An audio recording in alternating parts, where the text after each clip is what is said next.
Et l'impact se fait sentir très fort, on ira voir tout à l'heure le SP500, on va voir l'éclatement que l'on a eu, mais on est quand même dans quelque chose qui commence à renforcer cette partie-là, surtout quand on regarde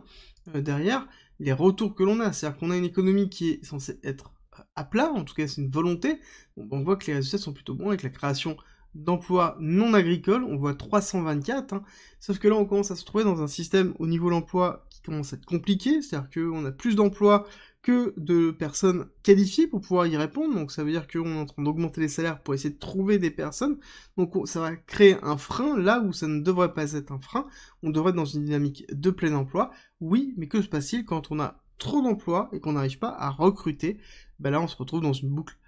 salaire-inflation, hein, dans lequel on augmente les salaires parce qu'on n'arrive pas à trouver, donc on veut justement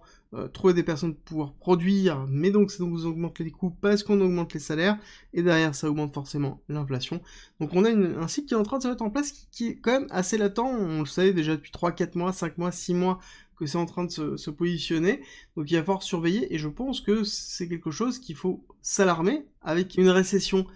et justement une problématique d'emploi. Là on va se retrouver dans un élément qui est totalement nouveau et qui risque d'être peut-être plus difficile à gérer.